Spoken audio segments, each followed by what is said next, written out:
आकाशवाणी रांची से प्रस्तुत है प्रादेशिक समाचार।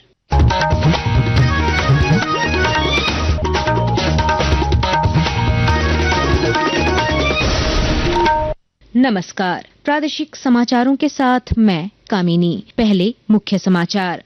वित्त मंत्री राधा कृष्ण किशोर ने विधानसभा में आर्थिक सर्वेक्षण 2024-25 किया पेश। वित्त वर्ष 2025-26 में झारखंड की आर्थिक वृद्धि दर 7.5% रहने का अनुमान। राज्यपाल संतोष कुमार गंगवार झारखंड राय विश्वविद्यालय के दीक्षांत समारोह में हुए शामिल। कहा, शिक्षा, नवाचार और आत्मनिर्भरता राष्ट्र निर्माण के लिए महत्वपूर्ण। मुख्यमंत्री हेमंत सोरेन ने राज्य कर्मियों के लिए स्वास्थ्य बीमा योजना की शुरू। कर्मचारियों और पेंशनरों को 5 से 10 लाख तक का मिलेगा मुफ्त इलाज। झारखंड में मौसम का उतार चढ़ाव जारी। कल उत्तर पश्चिमी जिलों में बारिश और वज्रपात की संभावना। और आईसीसी चैंपियंस ट्रॉफी क्रिकेट में आज अफगानिस्तान और ऑस्ट्रेलिया के बीच मुकाबला जारी। अफगानिस्तान ने ऑस्ट्रेलिया को दिया 274 रनों का लक्ष्य। और अब समाचार विस्तार से। झारखंड के वित्त मंत्री राधा कृष्ण किशोर ने विधानसभा में आज आर्थिक सर्वेक्षण 2024-25 प्रस्तुत किया। आकाशवाणी से बातचीत में श्री किशोर ने सर्वेक्षण की विशेषताओं के बारे में कहा कि वर्ष 2023-24 के दौरान राज्य की आर्थिक वृद्धि 7.7% रही। उन्होंने कहा कि वित्त वर्ष 2025-26 में राज्य के सकल घरेलू उत्पाद में 7.5% की वृद्धि का अनुमान है। इकोनॉमिक सर्वे है झारखंड का, एकदम फैक्ट पर आधारित है। जो वास्तविकता है इस राज्य की आर्थिक सामाजिक स्थिति है उसका उल्लेख आर्थिक सर्वे में किया गया है। रेवेन्यू एक्सपेंडिचर और रेवेन्यू कलेक्शन हेमंत सोरेन जी के विगत 5 वर्षों के पूर्व की सरकार से बहुत ज्यादा बेहतर है। पर कैपिटा इनकम बढ़ा है। पर कैपिटा इनकम बढ़ा है तो यूं ही नहीं बढ़ा है, रूरल सेक्टर में काम हुए, एलाइड एग्रो सेक्टर में काम हुआ है, तब जाकर के ये पर कैपिटा इनकम बढ़ा है। सिर्फ शहरी क्षेत्रों में नहीं, ग्रामीण क्षेत्र के लोगों में भी, उनके बीच भी प्रति व्यक्ति आय बढ़ी है। वित्तीय अनुपूरक बजट पारित होने के बाद विधानसभा की कार्यवाही 3 मार्च तक स्थगित कर दी गई। इसी दिन राज्य का वार्षिक बजट पेश किया जाएगा। कैग रिपोर्ट में झारखंड की स्वास्थ्य व्यवस्था में अनियमितताओं का खुलासा हुआ है। प्रधान महालेखाकार इंदु अग्रवाल ने प्रेस कॉन्फ्रेंस में कोरोना काल की अक्षमता को उजागर किया। रेमडेसिविर के वितरण में भी भारी अनियमितता और सरकारी योजनाओं में खामियां मिली। भवन निर्माण परियोजनाओं और श्रमिकों को मिलने वाली सुविधाओं में भी गड़बड़ी पाई गई। रिपोर्ट में 2016-17 से 2021-22 के बीच स्वास्थ्य संरचना की गंभीर खामियों की ओर इशारा किया गया। अस्पतालों को रेगुलेट करने की जो प्रक्रिया है वो कैसे होती है? एक क्लिनिकल एस्टेब्लिशमेंट एक्ट 2010 का एक्ट किया हुआ, तो उसके तहत झारखंड स्टेट काउंसिल का स्थापना यहाँ हुआ था 2012 में। इसका काम था रेगुलेट करना सभी हॉस्पिटल्स को, सभी क्लिनिक्स को, कोई भी मेडिकल एस्टेब्लिशमेंट हो उसको।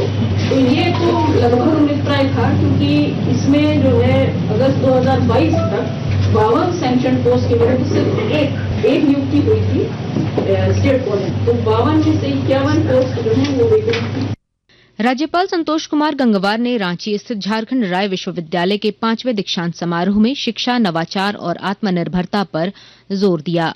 उन्होंने विद्यार्थियों को बधाई देते हुए विकसित भारत 2047 दृष्टिकोण और राष्ट्रीय शिक्षा नीति के महत्व को रेखांकित किया। समारोह में 393 विद्यार्थियों को डिग्री प्रदान की गई, जिसमें 92 छात्राएं भी शामिल रही। मुख्यमंत्री हेमंत सोरेन ने राज्य कर्मियों के लिए स्वास्थ्य बीमा योजना का शुभारंभ किया। इस योजना के तहत राज्य कर्मियों, पेंशनरों और विश्वविद्यालय कर्मियों को 5 लाख तक का मुफ्त इलाज मिलेगा। गंभीर बीमारियों की स्थिति में 10 लाख रुपए तक की चिकित्सा सुविधा उपलब्ध होगी। विशेष परिस्थितियों में लाभुकों को एयर एम्बुलेंस की सुविधा भी दी जाएगी। मुख्यमंत्री ने कहा कि यह योजना राज्य के लोगों के स्वास्थ्य सुरक्षा को मजबूत करने की दिशा में बड़ा कदम है। जिस तरीके से इस राज्य के हमारे कर्मचारियों को हम लोगों ने पुराने पेंशन से नवाजा है, उसी प्रकार आज उनके स्वास्थ्य को ध्यान में रखकर राज्य कर्मियों का स्वास्थ्य बीमा भी कराया गया है। और ये सिर्फ आज उद्घाटन मात्र नहीं है, आज उद्घाटन और कल से आप स्वास्थ्य को लेकर के कहीं आप अपना इलाज कराना हो तो आप जा सकते। इस राज्य के गरीब, किसान, महिला के प्रति हम लोगों ने अपनी संवेदनाएं दिखाई, आज कर्मचारियों के प्रति भी, और साथ साथ अधिवक्ता संघ को भी इसका लाभ मिलेगा। सभी लोग स्वास्थ्य लाभ लें। कर्मचारी भविष्य निधि संगठन ईपीएफओ के केंद्रीय न्यासी बोर्ड ने वर्ष 2024-25 के लिए कर्मचारी भविष्य निधि जमा कर 8.25% की ब्याज दर को अपरिवर्तित रखा है और उसी दर पर ब्याज देने की सिफारिश की है।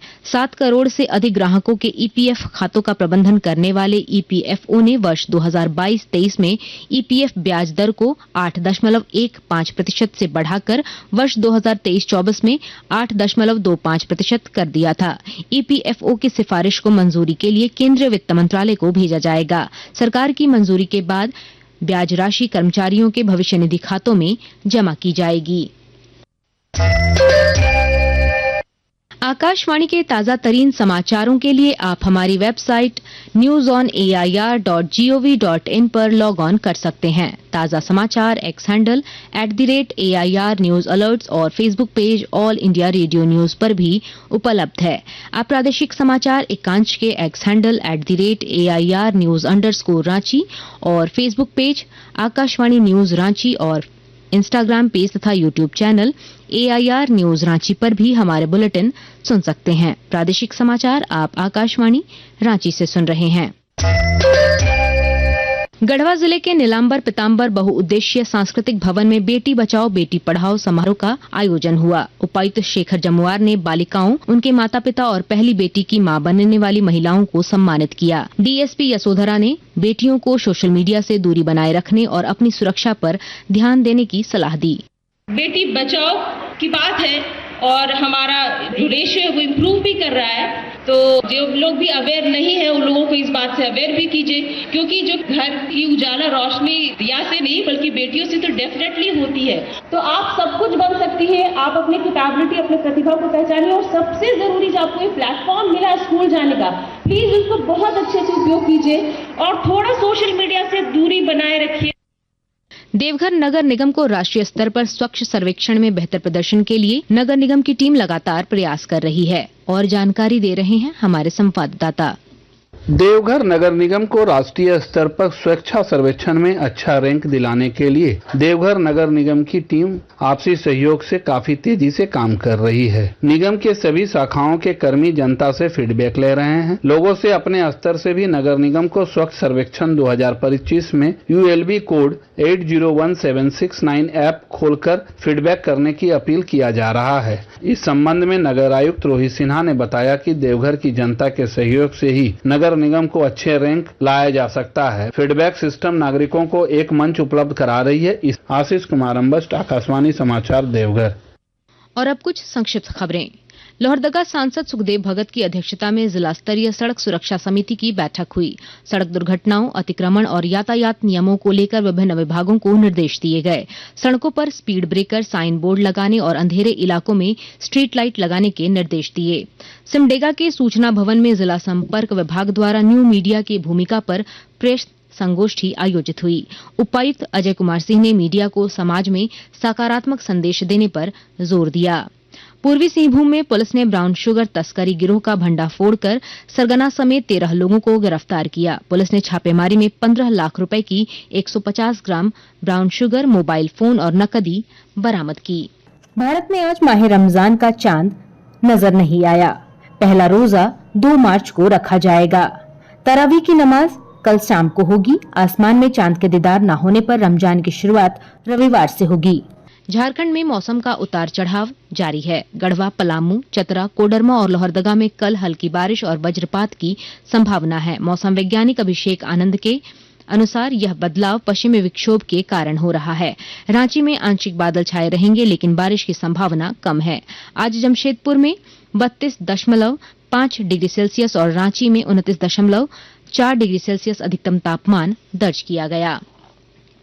आईसीसी चैंपियंस ट्रॉफी में आज अफगानिस्तान और ऑस्ट्रेलिया के बीच मुकाबला जारी है। अफगानिस्तान ने टॉस जीतकर पहले बल्लेबाजी करते हुए 50 ओवर में सभी विकेट खोकर 273 रन बनाए हैं। ऑस्ट्रेलिया के सामने 274 रनों का लक्ष्य है। अंत में मुख्य समाचार एक बार फिर।